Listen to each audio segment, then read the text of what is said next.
परम दयाल श्री श्री ठाकुर, परमाराध्या जगत जननी श्री श्री लक्ष्मी माँ, योगाचार्य परम पूज्यपाद श्री श्री बद्धा, परम पूज्यपाद श्री श्री आचार्य देवंकर आतुर चरण अनंत कोटि प्रणाम।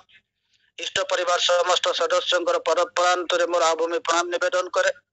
आज पवित्र अपराह्न सत्संग भक्त दरबार रे उपस्थित सम्मान्य परिचालक, सम्मान्य कर्मी मंडली, इष्ट प्राण गुरुभ्राता मंडली, स्नेहमयी मातृ मंडली समस्त को मोर प्रीति भरा शुभेच्छा, अभिनंदन, जय गुरु एवं यथायोग्य प्रणाम। खूब सुंदर भाव आज पवित्र 1622तम दिवस पदार्पण करी बालीमेला मालकानगिरी सत्संग ली। सर्वप्रथम मन पड़ जाते से स्वर्गत विगत से आत्मा महान आत्मा कैलाश सामल जहांकर स्वहस्तर लिंक प्रारंभ होता भाईना 1621 दिन अभी 1621 दिन ऑनलाइन सत्संग जय 16 केते 21 ठीक अच्छे। तेणु सर्वप्रथमे से आत्मार सद्गति प्रार्थना रखी एवं ताकू जे आपण मानकर समस्त सहयोग नहीं सर्वोपरि मोर अत्यंत अपनार श्रीजुक्त रजत पंडा भाईना एवं अन्य मानकर सहयोग अपूर्व सहयोग आज पर्यंत आम मान को एते दिन में प्रवेश करिवार एक सुजोग सृष्टि करी। तेणु सर्वप्रथम समस्त सुदीर्घ निरामय स्थिपुट जीवन प्रार्थना रखी परम पिता श्रीरंगा चरण तले मन पड़े आम मानकर साधारणतः एक भावबोध थाए जिते ईश्वर भगवान कथा पड़े से आम मैंने समस्त आकाश को अने दो जमी मन हुए ईश्वर भगवान बासस्थली से आकाश भीतर ही रही जाए। जज बनारस कहते जन विशिष्ट दार्शनिक जे मु आकाशर भगवान को चाहे ना, मुझे एक भगवान को चाहे जे मोर सुख दुख रे, मोर खाइबा पीबारे, मोर पिंधिबा पोशाक परिच्छद भितर से जेमिति थांते मते रोटी जोगे दबार बाट देखई दियंती, मनीष को अपनार करिवार समस्त सामर्थ्य मो भितर सृष्टि करि दियंती, से बिली भगवान मोर ही दरकार। ए प्रसंग नै से नशेषी ठाकुर कहउतले भगवान को आकाश रे खोजिले मध्य मिले नाही, बतास रे खोजिले मध्य मिले नाही, तात्विकतारे भी तांको मिले नाही, सार्थक संगतिशील तत्व समाहूत विन्यास विदीप्त मूर्त विग्रह जी से ही भगवान आदर्श विनायक कथा वास्तव भाव ईश्वर जे आम भीतर ही था भगवान आम सहित आतायात था आम मैंने किंतु बुझी पारुना। से प्रश्न करते जड़े भक्त प्रभु रामकृष्ण देव को ठाकुर जीवन में शांति पाइबी कौटी से ठाकुर रामकृष्ण देव कहले दूत पागल शांति तोरी काछ ही थाके, शांति तो पाखर ही अच्छे। प्रसंग से गोटे छोटिया गल्प कहते जड़े विराट धनी व्यक्ति ट्रेन रे यात्रा करुथांती पाखरे थिले जड़े आउ जड़े यात्री जे कि चोरी करिवार अभ्यस्त से रात्रि ही जाए से देखते धनी व्यक्ति जनक गुड़े टंका पकेट रो बाहर करी ताको साइज करी सोइबे तो तेणु ताको ठीक जगह रे रखी से सोई पड़िबे। ए टंकार लोभ से चोर व्यक्ति जनक आकृष्ट करिथिला। जेतबे निद हो जाए सेतबे से खोजी बसे टंका केउटार अछि से धनी व्यक्ति सात पैकेट सबू जाक खोजी पकेला किंतु से पाइला नहीं और निश्वास ही गला। से धनी व्यक्ति जनक उठी पड़ी कहते आज्ञा आपण जहा को खोजुचंती ता किंतु मो पाखर नहीं देखंतु आपण को तकिया तळे एवं से तांको तकिया तळे टेकी देला लुकु से टंकार बिराता थुआ हिच कहबार उद्देश्य थिला सीधा प्रभु रामकृष्ण देवंकर जे शांति आमाने अन्न दिकोटरु खोजी बसु स्वामी हिसाब रे स्त्री पाखरु शांति खोजे, बाप हिसाब रे पिला मानक ठारू शांति खोजे, परिवेश परिजन आत्मीय स्वजन बंधु बांधव ठारू मनुष्य शांति खोजी बसे। କିନ୍ତୁ ବାସ୍ତବ ଭାବରେ ଶାନ୍ତି ସେମାନଙ୍କ ନିକଟରେ ନଥାଏ, ଶାନ୍ତି ଆମମାନଙ୍କ ପାଖରେ ହିଁ ଥାଏ, ନିଜ ଭିତରେ ହିଁ ଥାଏ। ପ୍ରଥମ ନିଜ ଭିତରେ ହିଁ ଖୋଜିବାକୁ ପଡେ ଶାନ୍ତିଟା କେଉଁଠାରେ ଅଛି। ଜୀବନଟା ସେତେବେଳେ ଶାନ୍ତି ଭୋଗ କରେ ମଣିଷ। ତାର ମୂଳ ତୋକଟା ହଉଛି ମଣିଷ ଯେତେ ଶାନ୍ତ ହବ ସେତେ ଶାନ୍ତି ଲାଭ କରିବ। এই ଶାନ୍ତ ହବାର ଯୋଉ ପ୍ରବୃତ୍ତି, এই ଆକାଂକ୍ଷା ମଣିଷକୁ ଶାନ୍ତିର ଖୋରାକଟା ଯୋଗେଇ ଦିଏ। ଆମମାନଙ୍କର ଜୀବନ ଧାରାଟା ଏତେ ନିୟନ୍ତ୍ରିତ ହେଇଯାଇଛି, ପରମ ପିତାଙ୍କୁ ଜୀବନରେ ଗ୍ରହଣ କରି ପ୍ରତ୍ୟେକର ବାସ୍ତବତା, ପ୍ରତ୍ୟେକର କାର୍ଯ୍ୟ କାରଣ ଆମମାନଙ୍କ ପାଖରେ ସ୍ପଷ୍ଟ ହେଇ ଉଠିଛି। ଯେତେବେଳେ ମଣିଷ ସବୁ ଜିନିଷର କାର୍ଯ୍ୟ କାରଣ ଜାଣିନିଏ, ସେତେବେଳେ ତା ମନରେ ଅବସାଦ ଆସେ ନା, ତା ମନ ଭିତରେ ଅଲୌକିକତା ଗ୍ରାସ କରେ ନା, ତା ଭିତରେ କେବଳ ଏକ ପଜିଟିଭନେସ ବାସ୍ତବତା ହିଁ ଜାଗ୍ରତ ହେଇଯାଏ। ମଣିଷ କାର୍ଯ୍ୟ କାରଣ ଜାଣିପାରେ ନା, ଏକ ଅନ୍ଧ ଭାବରେ ତାର ଜୀବନ ଚର୍ଚ୍ଚାକୁ ପରିପାଳନ କରେ। ଦେଖାଯାଏ ଅନେକ କ୍ଷତି ସହିବାକୁ ପଡେ ସେଇ ମଣିଷଟା, ଯାହା ଆମମାନଙ୍କ ଜୀବନରେ ଘଟୁଛି। ଆଜିକାଲି ସୋକଲ୍ଡ ଜୀବନରେ ଯୋଉ ଆମେ ନେଇକି ଚାଲୁଛେ, ତଥାକଥିତ ଜୀବନ, ବାସ୍ତବ ଭାବରେ ଜୀବନ ଆମମାନଙ୍କର ନାହିଁ। କାହିଁକିନା ଆମମାନେ ସେଇ ଜୀବନର ସ୍ରୋତ ସହିତ ନିଜକୁ ସଂଯୁକ୍ତି କରିନେ। ଯୋଉ ନଦୀଟି ସାଗରରେ ମିଶି ନଥାଏ ସେ ଶୁଖିଯାଏ ଆଜି ନହେଲେ କାଲି, ଯିଏ କିନ୍ତୁ ସଦା ସର୍ବଦା ଚିର ଜାଗ୍ରତ ହେଇକି ରହେ, ଯୋଉ ନଦୀଟି ସେଇ ସାଗର ସହିତ ମିଳିତ ହେଇଥାଏ। ଠିକ ସେଇପରି ଆମମାନଙ୍କର ଜୀବନ ଯେତେବେଳେ ସେଇ ଜୀବନର ଉତ୍ସ ଯିଏ, ଜୀବନର ସ୍ରଷ୍ଟା ଯିଏ, ଯଦି ତାଙ୍କ ସହିତ ଯୋଗ ଯୁକ୍ତ ନ ହଉ, ତାହେଲେ ଜୀବନଟା କିନ୍ତୁ ଜୀବନ ହେଇକି ରହେ ନା। ଆଇ ଏକ୍ଜିଷ୍ଟ ଟୁ ବିକମ୍, ମୁଁ ବଞ୍ଚିଛି ବଢିବା ପାଇଁ।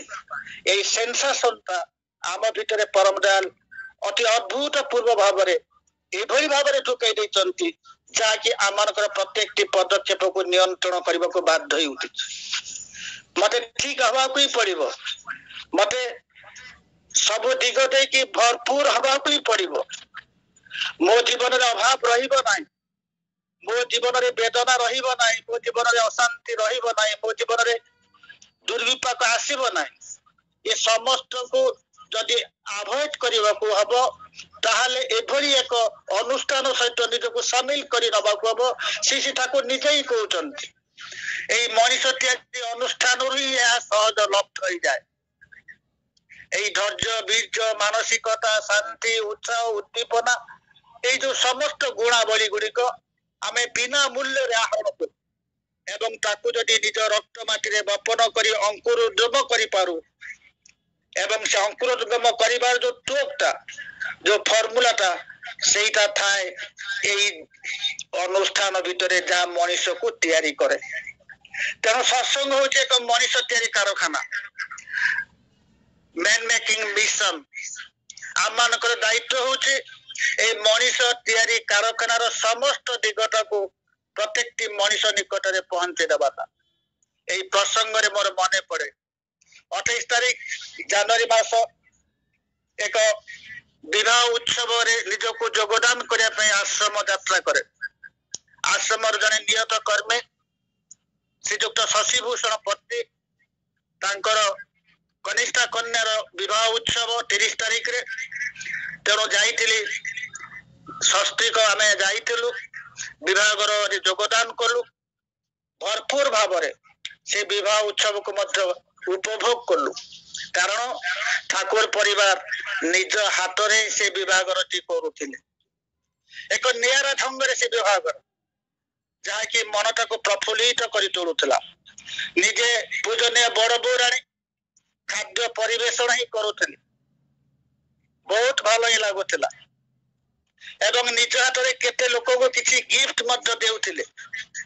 ଆଉ ଅକିଞ୍ଚନ ଏବଂ ମୋର ଧର୍ମପତ୍ନୀ ଯେତେବେଳେ ପ୍ରଣାମ କରୁ, ସେତେବେଳେ ସେ ମୋର ସ୍ତ୍ରୀଙ୍କ ହାତରେ ଗୋଟିଏ ଶାଢୀ, ଆଉ ଅଳତା, ସିନ୍ଦୁର ଏବଂ ଶଙ୍ଖା ଏବଂ ଗୋଟେ ଧୂପକାଠିର ବଣ୍ଡଲ ତାକୁ ଦେଇଥିଲେ। ମା, ଏଇଟା ତମେ ପିନ୍ଧିବ, ରଖିଦେବେନି, ପୂଜା କରିବେନି, ଆକୁ ନିୟତ ଆକୁ ପିନ୍ଧିବା ଦରକାର, ଏଇ ଆଶୀର୍ବାଣୀ ମଧ୍ୟ ସେ କହିଥିଲେ।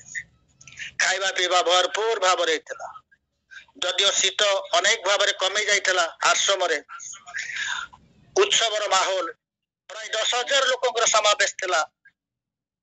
ଦେହକୁ ବାଜିଲା ଭଳି ନାଟ ମଣ୍ଡପରେ ଜାଗାକୁ ସ୍ଥିରୀକୃତ କରିବା ପାଇଁ ବହୁ ଆଗରୁ ଉଠିକି ଯାଇ ଆମମାନଙ୍କୁ ବସିବାକୁ ପଡୁଥିଲା ନାଟ ମଣ୍ଡପରେ। ଏବଂ ପରମ ପୂଜ୍ୟ ପାର୍ଶ୍ୱ ଶ୍ରୀ ଆଚାର୍ଯ୍ୟ ନିତ୍ୟ ନୈମିତ ଯଥା ସମୟରେ ଆସି ଉପସ୍ଥିତ ହେଉଥିଲେ ନାଟ ମଣ୍ଡପରେ ଏବଂ ତାଙ୍କର ନିର୍ଦ୍ଦେଶରେ ଶଙ୍ଖ ଧ୍ୱନି ସହିତ ସମବେତ ବିନତି ପ୍ରାର୍ଥନା ହେଉଥିଲା। 30 ତାରିଖ ମୋର ମନେ ପଡୁଛି, ପ୍ରାର୍ଥନା ପରେ ଯେତେବେଳେ ସେ ନାଟ ମଣ୍ଡପରେ ବସନ୍ତି ସେତେବେଳେ ପବିତ୍ର ସଦ୍ଗ୍ରନ୍ଥ ପାଠର କାର୍ଯ୍ୟକ୍ରମ ହୁଏ। ସତ୍ୟାଂଶ ଗ୍ରନ୍ଥ ପାଠ କରାଯାଏ। ଏହି ସମୟରେ ପଢାଗଲା ଗୋଟେ ବାଣୀ, ହୁକୁମ କର ନାହିଁ ଅନୁରୋଧ କର। এই হুকুম କରିବା କଥାଟାକୁ ପରମ ପୂଜ୍ୟ ଶ୍ରୀ ଆଚାର୍ଯ୍ୟ ଦେବ କହୁଛନ୍ତି। ହୁକୁମ ମାନେଟା ହଉଛି ହୀନ ଭାବେ ନିର୍ଦ୍ଦେଶ କରିବା। ଗୋଟେ ନୂତନ କଥା ମୁଁ ଜାଣିବାକୁ ପାଇଲି। ପରମ ପୂଜ୍ୟ ଶ୍ରୀ ଆଚାର୍ଯ୍ୟ ଦେବ କହୁଛନ୍ତି ହୁକୁମ ମାନେ ହୀନ ଭାବେ ନିର୍ଦ୍ଦେଶ କରିବା। ତେଣୁ ଯୋଉମାନେ ହୁକୁମ କରନ୍ତି ସେମାନଙ୍କ ଭିତରେ ହୀନତ୍ୱ ଭାବ ଥାଏ। ସେଥିପାଇଁ ଠାକୁର କହିଲେ ଅନୁରୋଧ କର, କାହାକୁ ହୁକୁମ କରିବାକୁ ଯାଅ ନା। ଆଉ ସର୍ବୋପରି ଗୁରୁଙ୍କର କାର୍ଯ୍ୟ କରିବା ପାଇଁ କାହାକୁ ହୁକୁମ କର ନାହିଁ, ବରଂ ଅନୁରୋଧର ସହିତ ଏ କାର୍ଯ୍ୟକାରୀ କରିବା ଭିତରେ ଅନେକ ଆନନ୍ଦ ଥାଏ, ତୃପ୍ତି ଥାଏ। ନଚେତ ହୁକୁମ ଭିତରେ ହୀନ ଭାବଟା ରହିଛି, ଯାହା ପରମ ପୂଜ୍ୟ ଶ୍ରୀ ଆଚାର୍ଯ୍ୟ ଦେବ ସେଦିନ କହୁଥିଲେ। এই ଆଳାପ ଆଲୋଚନା ଭିତରେ ଦେଖାଗଲା ପୂଜନୀୟ ବଡ ବଉରାଣୀ ଆସି ପ୍ରବେଶ କଲେ ଏବଂ ଯୋଗାଚାର୍ଯ୍ୟ ପରମ ପୂଜ୍ୟ ଶ୍ରୀ ବଦ୍ଦା ଯେଉଁଠାରେ ବସନ୍ତି ସେଇଠାରେ ତ ପରମ ପୂଜ୍ୟ ଶ୍ରୀ ଆଚାର୍ଯ୍ୟ ଦେବ ବସିକି ଆଲୋଚନା କରୁଥିଲେ। ଆଉ ପୂଜନୀୟ ବଡ ବଉରାଣୀ ପ୍ରଣାମ କରି ସେଇଠି ଆଣ୍ଠେଇକି ରହିଲେ। ଇଙ୍ଗିତ ଥିଲା ଯେ ବର୍ତ୍ତମାନ ଆମମାନେ ଫେରି ଯିବା। এই ଆଣ୍ଠେଇ ରହିବା ଭିତରେ ଦେଖାଗଲା କିଛି ସମୟ କଥାବାର୍ତ୍ତା ଭିତରେ ପରମ ପୂଜ୍ୟ ଶ୍ରୀ ଆଚାର୍ଯ୍ୟ ଦେବ ଉଠିଲେ ଏବଂ ପୂଜନୀୟ ବଡ ବଉରାଣୀଙ୍କ ସହିତ ସାଙ୍ଗ ହେଇ ଚାଲିଗଲେ। ଅଦ୍ଭୁତ ପୂର୍ବ ସେ ଲୀଳା ଥିଲା। ତେଣୁ ଜୀବନରେ ଆମେ ଏଭଳି ଆଚାର୍ଯ୍ୟ ପରମ୍ପରା ଭିତରେ ନିଜର ଜୀବନକୁ ଛନ୍ଦି ଦେଇଛେ, ଯେମିତି ମନେ ହୁଏ ପ୍ରତ୍ୟେକଟି ପଦକ୍ଷେପରେ ତାଙ୍କର ନଜର, ତାଙ୍କର ବଳୟ ଭିତରେ ଆମମାନେ ରହିଛୁ। ଆମମାନଙ୍କର କୌଣସି ପଦକ୍ଷେପ ଭୁଲ ନ ହଉ ସେଇଥିପାଇଁ ତ ସେମାନେ ଚାଲି ଆସନ୍ତି ଏଇ ଧରାକୁ, ଏଇ ମାଟି ବକ୍ଷକୁ, ଏଇ ଓଡିଶା ମାଟିକୁ ଏବଂ ପ୍ରତ୍ୟେକଟି ଘରେ ଘରେ ସେଇ ବାର୍ତ୍ତା ପହଞ୍ଚାଇ ଦିଅନ୍ତି। ଦେଖାଯାଇଛି ଯୋଗାଚାର୍ଯ୍ୟ ପରମ ପୂଜ୍ୟ ଶ୍ରୀ ବଦ୍ଦା 3ଟି ବାଣୀ ଆହ୍ୱାନ କରିଥିଲେ ପ୍ରତ୍ୟେକଟି ସତ୍ସଙ୍ଗୀ ମାନଙ୍କୁ। উষায় নেশায় মন্ত্র সাধন চলায় ফেরায় জপ, যথা সময় ইষ্ট নির্দেশ মূর্ত করায় টপ, মানুষ আপন টাকা পর যত পারিস মানুষ ধর, মাছ মাংস খাসে না আর পেঁয়াজ রসুন মাদক ছাড়। এই 3টি ব্রহ্মাস্ত্র যেମିତି ସେ ବ୍ୟବହାର କରୁଥିଲେ ପ୍ରତ୍ୟେକଟି ସତ୍ସଙ୍ଗୀ ମାନଙ୍କୁ ଆହ୍ୱାନ କରୁଥିଲେ, ଯାହାର ଫଳ ଅବଶ୍ୟ ମାନେ ଆଜି ପ୍ରାପ୍ତ ହଉଛି। ଅନେକ ପରିବାର ସୁସ୍ଥ ବ୍ରତ ଧାରଣ କରିଛନ୍ତି ଏବଂ ଅନେକ ପରିବାର, ଅନେକ ମଣିଷଙ୍କ ଭିତରେ ସେଇ ଅର୍ଥକୁ ନେଇ ଯୋଉ ଆକାଂକ୍ଷା ବିକଳ ଭାବ ଥିଲା ତା ଅନେକ ଭାବରେ କଟି ଯାଇଛି। ମଣିଷକୁ ଆପଣାର କରିବାର ଏକ ଭାବ ମଣିଷ ଭିତରେ ସୃଷ୍ଟି ହେଇଯାଇଛି ଏବଂ ମାଛ ମାଂସ ଖାସେ ନା ପିଆଜ ରସୁନ ମାଦକ ଛାଡ ତାହା ମଧ୍ୟ ସମ୍ଭବ ହେଇଛି। ଅନେକ ପରିବାର ସତ୍ସଙ୍ଗ ଜଗତରେ ଅନେକ ପରିବାର ଅଛନ୍ତି ଯୋଉମାନେ ସମ୍ପୂର୍ଣ୍ଣ ନିରାମିଷ ଆହାର କରନ୍ତି। ତେଣୁ ସେ ଆସିଥିଲେ ଏବଂ ସେଇ ସମୟରେ ସେ 108ଟି ମନ୍ଦିର କଥା କହିଥିଲେ। ଦେଖାଗଲା କେତେ ମନ୍ଦିର ଯେ ହେଇଗଲା ତାର ଇଏ ପାଇଁ ରହିଲା ନାହିଁ। ପରବର୍ତ୍ତୀ ପରମ ପୂଜ୍ୟ ଶ୍ରୀ ଦାଦା ଯେତେବେଳେ ଆଚାର୍ଯ୍ୟ ସ୍ଥଳାଭିଷେକ ହୁଅନ୍ତି ସେତେବେଳେ ସେ ମହାଦୀକ୍ଷା ଦିବସ ଆରମ୍ଭ କରିଲେ। ପ୍ରତ୍ୟେକଟି ଲୋକ ପାଖରେ ଠାକୁରଙ୍କ କଥା ପହଞ୍ଚାଉ, ପ୍ରତ୍ୟେକଟି ସତ୍ସଙ୍ଗ ବିହାର, ସତ୍ସଙ୍ଗ କେନ୍ଦ୍ର, ମନ୍ଦିରରେ ମହାଦୀକ୍ଷା ଦିବସ ପରିପାଳନ କରନ୍ତି ଏବଂ ସର୍ବୋପରି ଯେତେବେଳେ ସେ ଲକ୍ଷ୍ୟ ଚାହିଁଛନ୍ତି 5 ଲକ୍ଷ ଦୀକ୍ଷା ହେଇଛି, ଯେତେବେଳେ 5 ଲକ୍ଷ ଚାହିଁଛନ୍ତି ତା 8 ଲକ୍ଷ 10 ଲକ୍ଷର ଦୀକ୍ଷାରେ ରୂପାନ୍ତରିତ ହେଇଛି। ସେମାନଙ୍କର ତାଙ୍କର ଇଚ୍ଛାକୁ ପରିପାଳନ କରିବା ପାଇଁ ପ୍ରତ୍ୟେକଟି ସତ୍ସଙ୍ଗୀ ତାଙ୍କର ଜାନ ତାକୁ ଲଗେଇ ଦିଅନ୍ତି। ତା ଭିତରେ ଆନନ୍ଦ ଥାଏ ଏବଂ ସର୍ବୋପରି ସେତେବେଳେ ସେ ମନ୍ଦିର ଗଠନ ଉତ୍ସବ ପାଇଁ କୋଟାର ସିଷ୍ଟମ ଆରମ୍ଭ କରନ୍ତି। 50,000, ଲକ୍ଷେ, 5 ଲକ୍ଷ, 2 ଲକ୍ଷ, 3 ଲକ୍ଷ ଏଭଳି କୋଟା ଫିକ୍ସ କରିଦିଅନ୍ତି ଏବଂ ସେଇ ଧାରା ଭିତରେ ଅନେକ ମନ୍ଦିର, ଅନେକ ଉତ୍ସବ ମଧ୍ୟ ହେଇଯାଏ। କିନ୍ତୁ ଅଧୁନା ପରମ ପୂଜ୍ୟ ଶ୍ରୀ ଆଚାର୍ଯ୍ୟ ଦେବ କିନ୍ତୁ ଏକ ନିଆରା ଡାକରା ଦେଲେ, ତମାନେ କାହାକୁ ଅର୍ଥ ମାଗ ନାହିଁ। ମୋର ପ୍ରଭୁ, ମୋର ଠାକୁର ଯେ ମଣିଷ ଏଇ ଜୀବନଟାକୁ ବିତେଇ ଦେଲେ, ଆଉ ଆମେ କଣ ଟଙ୍କା ଟଙ୍କା ହେଇକି ଜୀବନକୁ ବିତେଇବା ନା, କାହାକୁ ଟଙ୍କା ମାଗ ନାହିଁ, ଅନୁନୟ ବିନୟ ସହିତ ତାକୁ ନିମନ୍ତ୍ରଣ ଜଣାଅ, ଦେଖିବ ତମର ଉତ୍ସବଟି ହେଇଯିବ, ମନ୍ଦିର ବି ହେଇଯିବ। ଯଦି ଅଭାବ ପଡେ ମତେ ହିଁ କହିବ, ମୁଁ ତା ପରିପୂରଣ କରିଦେବି। ତାଙ୍କର ଶ୍ରୀମୁଖରୁ ଏଇ ଆଶୀର୍ବାଣୀ ସେ ଦେଇଛନ୍ତି।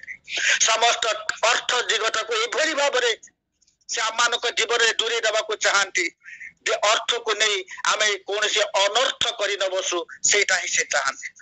ତାପରେ ପୂଜ୍ୟପାଦ ଶ୍ରୀ ଅରବିନ୍ଦ ଡାକ୍ତର ଦେଲେ ଡିପି ୱାର୍ଡସ୍ ପାଇଁ, ପ୍ରତ୍ୟେକଟି ଘରକୁ ଯାଅ, ପ୍ରତ୍ୟେକଟି ମଣିଷ ସହିତ ମିଶ, ତାର ସୁଖ ଦୁଃଖ ଭିତରେ ନିଜକୁ ସାମିଲ କର, ତାର ଭାବନା ସହିତ ନିଜର ଭାବନାକୁ ମିଶେଇ ଦିଅ, ତାକୁ ଉଜ୍ଜୀବିତ କର, ତା ଭିତରେ ଶୁଖି ଯାଇଥିବା ନଦୀକୁ ପୁଣି ଉତ୍ଫୁଲ୍ଲିତ କରି ତୋଳ, ତା ଭିତରେ ଶୁଖି ଯାଇଥିବା ଜୀବନଟାକୁ ପୁଣି ସଞ୍ଜୀବିତ କରିଦିଅ, ତା ଭିତରେ ଆଧ୍ୟାତ୍ମିକ ଜଗତଟା ହଜି ଯାଇଥିବା ଦିଗଟାକୁ ପୁଣି ଧରେଇ ଦିଅ। ତାହା ହଉଛି ତ ଡିପି ୱାର୍ଡସ୍। ସେ ହିଁ ଆହ୍ୱାନ ଦେଲେ, ଦେଖାଗଲା ସମସ୍ତେ ମାନି ନେଇ ଏତେ ଆନନ୍ଦରେ ଉଦ୍ବୁଦ୍ଧ ହୋଇ ଉଠିଲେ ଯଦି ଡିପି ୱାର୍ଡସ୍ ନ କରି କେହି ରହି ବି ପାରୁନାହାନ୍ତି। ଏବଂ ସର୍ବୋପରି ସେ ଚାହିଁଲେ ଯେ ପ୍ରତ୍ୟେକଟି ସତ୍ସଙ୍ଗ କେନ୍ଦ୍ରରେ ସକାଳେ ସନ୍ଧ୍ୟାରେ ବିନତି ପ୍ରାର୍ଥନା ପାଇଁ 60ଟି ପରିବାର ନିଯୁକ୍ତି କରି ଦିଆଯାଉ, ଲିଷ୍ଟ କରି ଦିଆଯାଉ, ସେମାନେ ସକାଳ ବେଳା ସନ୍ଧ୍ୟା ବେଳା ଆସି ପ୍ରାର୍ଥନା କରିବେ। ତାହା ମଧ୍ୟ ଆଜି ବାସ୍ତବରେ ରୂପାନ୍ତରିତ ହେଇ ଉଠିଛି। ପ୍ରତ୍ୟେକଟି ସତ୍ସଙ୍ଗ କେନ୍ଦ୍ରରେ 60ଟି ପରିବାର କାହିଁକି ତାଠୁ ତଦୂର୍ଧ୍ୱ ପରିବାର ନିଜକୁ ସାମିଲ କରି ଦେଇଛନ୍ତି ଏବଂ ସେମାନେ ଯାଇ ସକାଳ ଏବଂ ସନ୍ଧ୍ୟା ବିନତି ପ୍ରାର୍ଥନାରେ ନିଜକୁ ସାମିଲ କରିଛନ୍ତି। ପୁଣି ସେ ଚାହିଁଛନ୍ତି ସମସ୍ତେ ହାରମୋନିୟମ ବଜାଇ ପ୍ରାର୍ଥନା କରିବା ପାଇଁ। ତା ଅବଶ୍ୟ ସମ୍ଭବ ହବ ଆଜି ନହେଲେ କାଲି। ତେଣୁ ଏଇ ଯେ ଆଚାର୍ଯ୍ୟ ଧାରା, ଆଚାର୍ଯ୍ୟ ପରମ୍ପରା ଆମମାନଙ୍କୁ ଜୀବିତ କରିକି ରଖିଛି। ନହେଲେ ଆମମାନେ ଯୋଉ ପ୍ରକାର ମଣିଷ ଟିକେ ହେଇଗଲେ ଆମମାନେ ଇଷ୍ଟ ଭଗବାନଙ୍କୁ ଛାଡିଦବା ଲୋକ, ବା ଟିକେ ହାତ ଟେକା କେହି ଅଦ୍ଭୁତ ରୂପ ଭଙ୍ଗ ଦେଖିଦେଲେ ଆମମାନେ ଭଗବାନଙ୍କୁ ଭଗବାନ ବୋଲି ସ୍ୱୀକାର କରିଦେବାରେ ମଧ୍ୟ ପଛଉନା। ଏଇଭଳି ବ୍ୟକ୍ତି ବିଶେଷ ସମ୍ମାନ। ଏଇ ଦେଖୁନାହାନ୍ତି ମହାକୁମ୍ଭ ମେଳା, କେତେ ଯେ ସାଧୁ ସନ୍ତଙ୍କର ସମାବେଶ, ଅଘୋରୀ ବାବା ଆସନ୍ତି, ନାଗା ସନ୍ନ୍ୟାସୀ ମାନେ ଆସନ୍ତି, କି କୁଚ୍ଛ ସାଧନା, କିଏ 12 ବର୍ଷ ଗୋଟେ ହାତକୁ ଟେକି ରହି ସାଧନା କରିଛି ତ, କିଏ କଣ୍ଟାରେ ଶୋଇକି ସାଧନା କରୁଛି, କେତେ ପ୍ରକାର ସାଧନା, କି ପ୍ରକାର ବେଶ ପୋଷାକ, କିଏ ଜଟା ଧରିଛି ବିଭୂତି ବୋଳି ହେଇଛି, କିଏ ଡେଉଁଛି, କିଏ ନାଚୁଛି, ବୁଝିପାରେ ନା ଧର୍ମର ଏଙ୍ଗେଲସଟା ମୁଁ ଧରି ପାରେ ନା ତା ଭିତରେ। କିନ୍ତୁ ପରମ ଦୟାଲ ଶ୍ରୀ ଠାକୁରଙ୍କୁ ଜୀବନରେ ଧରି ଆମମାନେ ଏଇ କୁଚ୍ଛ ସାଧନାରୁ ବଞ୍ଚିତ ହେଇଛେ। ସେଇଥିପାଇଁ ତ ଶ୍ରୀ ଠାକୁର କହୁଥିଲେ ତମମାନେ ଏଇ କରିଦିଅ, ଏଇ ଉତ୍କୃଷ୍ଟ ମଞ୍ଜି ବିନା ମୂଲ୍ୟରେ ଆହରଣ କରି ନିଜ ରକ୍ତ ମାଟିରେ ବପନ କରି ଅଙ୍କୁରିତ କରିବାର ସୃଷ୍ଟିକର୍ତ୍ତାଙ୍କ ମଣିଷ ତିଆରି ଅନୁଷ୍ଠାନରୁ ସହଜଲବ୍ଧ ହୁଏ। ତେଣୁ ଆମମାନଙ୍କର ସାଧନାଟା ଅତ୍ୟନ୍ତ ସହଜଲବ୍ଧ। ଖରାଦିନେ ଏସିରେ ବସିକି ଆମେ ନା ମଧ୍ୟାହ୍ନ କରିପାରୁ, ତାହା ମଧ୍ୟ ଆମ ପାଇଁ ଉନ୍ମୁକ୍ତ। ଆମମାନଙ୍କୁ କୁହାଯାଇନି ଏଇ ଶୀତ ଦିନରେ ନଦୀ ଗର୍ଭରେ ପ୍ରବେଶ କରିକି ଆମମାନଙ୍କୁ ନାମ କରିବା ପାଇଁ କୁହାଯାଇନି, କୁଚ୍ଛ ସାଧନା କରିବା ପାଇଁ କୁହାଯାଇନି। ଘରେ ବସି କମ୍ବଳ ଟିକେ ପକେଇ ଦେଇ ଗରମ ପୋଷାକ ପିନ୍ଧି ତାପରେ ମୁହଁ ଘୋଡେଇ ପଡି ଆଜ୍ଞା ଚକ୍ରରେ ତାଙ୍କୁ ଧ୍ୟାନ କରିବାଟା ସେ ଆମମାନଙ୍କୁ ଶିଖେଇ ଦେଲେ। ଏଇ ଚକ୍ର ଫଟର ନାମ କରିବାର ଯୋଉ ଜୀବନ୍ତ ରହିଛି, ଯାହା ମଣିଷକୁ ସତେଜ କରି ରଖେ, ତାହା ଅନ୍ୟ ଦିଗରେ ମଣିଷ ପାଏ ନା। କିନ୍ତୁ ଦୁଃଖର ବିଷୟ ଆଜି ଚକ୍ର ଫଟରେ ନାମ ଧ୍ୟାନ କରିବାଟା ଅନେକ ପରିବାର କାହିଁକି ଦେଖା ହିଁ ଯାଉନାହିଁ। ମଣିଷ ନାମ କରେ, ମଣିଷ କହିଦିଏ ଉଷାଇ ନିଶାଇ ମନ୍ତ୍ର ସାଧନ ଚଲାଇ ଫେରାଯାଉ, ଗୋଟେ ଯିବା ଆସିବା ଭିତରେ ନାମ କରୁଛି। ଏଇ ଯିବା ଆସିବାର ନାମଟା ସେତେବେଳେ ବାସ୍ତବାୟିତ ହେଇ ଉଠେ ଯେତେବେଳେ ମଣିଷ ସେଇ ଚକ୍ର ଫଟରେ ନିଜକୁ ସାମିଲ କରେ। ସେଇଥିପାଇଁ ତ ଚକ୍ର ଫଟର ସାଧନା ଦୀକ୍ଷା ସମୟରେ ଆମମାନଙ୍କୁ କୁହାଯାଇଛି ଏବଂ ଚକ୍ର ଫଟଟି ଆମକୁ ମଧ୍ୟ ଧରେଇ ଦିଆଯାଇଛି। ସେ ଋତିକ ମହୋଦୟ ଆମକୁ ଧରେଇ ଦେଇଛନ୍ତି। ତେଣୁ ଜୀବନର ଏଇ ଚଳନାଟାକୁ ଯଦି ଆମେ ସଜାଡି ଦଉ, ଆମମାନଙ୍କର ଜୀବନ ଚଳନାଟା ଯଦି ତାଙ୍କୁ କେନ୍ଦ୍ରାୟିତ କରିକି ଚାଲୁ, ତାହେଲେ ଦେଖାଯିବ ସମସ୍ତ ଜୀବନଟା ଶୃଙ୍ଖଳିତ ହେଇ ଉଠିବ। ଏଇ ମେରି କୁମ୍ଭରେ ଅନେକ ବଳଦର ପକା ଯେତେବେଳେ ବାନ୍ଧି ଦିଆଯାଏ ସେମାନେ ବେଙ୍ଗଳା ବୁଲନ୍ତି, ଦେଖାଯାଏ ଅତି ଶୃଙ୍ଖଳିତ ଭାବରେ କିଛି ଘଟଣା ଦୁର୍ଘଟଣା ବିହୀନ ବେଙ୍ଗଳାଟିକୁ ସେମାନେ ସୁନ୍ଦର ଭାବରେ ବୁଲେଇ ଦିଅନ୍ତି। କାରଣ ମଝିରେ ଗୋଟେ ମେରି କୁମ୍ଭ ରହିଛି, ଯୋଉ କୁମ୍ଭରେ ସମସ୍ତଙ୍କର ବେକର ପଗାଟା ବନ୍ଧା ହେଇଛି।